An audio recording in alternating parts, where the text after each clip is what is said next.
பேருந்து கட்டண உயர்வுக்கு எதிராக மாவட்ட தலைநகரங்களில் வரும் 13ஆம் தேதி கண்டன பொதுக்கூட்டம் நடத்தப்படும் என திமுக செயல் தலைவர் மு.க.ஸ்டாலின் அறிவித்துள்ளார்.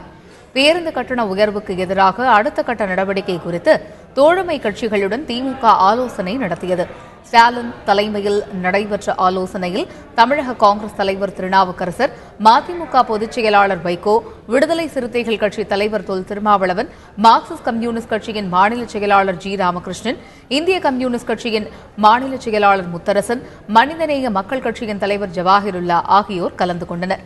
12 ஆண்டுகளுக்கு பிறகு அறிவாலயம் வந்த வைகோ ஆலோசனையில் கலந்து கொண்டார்.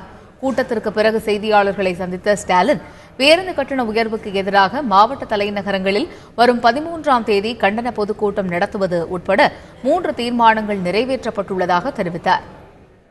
3 தீர்மானங்கள் நிறைவேற்றப்பட்டிருக்கின்றன. முதல் தீர்மானமாக பேருந்து கட்டண உயர்வை எதிர்த்து மாவட்ட தலைநகரங்களில் கண்டன கூட்டங்கள் நடத்துவதென்று முடிவு செய்யப்பட்டிருக்கிறது. அந்த கண்டன கூட்டங்கள் வருகிற 13ஆம் தேதி எல்லா மாவட்ட தலைநகரங்களிலும் நடைபெறவிருக்கின்றன. இரண்டாவதாக நிறைவேற்றப்பட்டிருக்கக்கூடிய தீர்மானம், ஏற்கனவே இந்த பேருந்து கட்டண உயர்வை கண்டித்து ஆர்ப்பாட்டங்களை நடத்தி அதன் மூலமாக கைதாகி சிறையில் இருக்கக்கூடிய மாணவர்களை, மற்ற தோழர்களை உடனடியாக விடுதலை செய்ய வேண்டும்.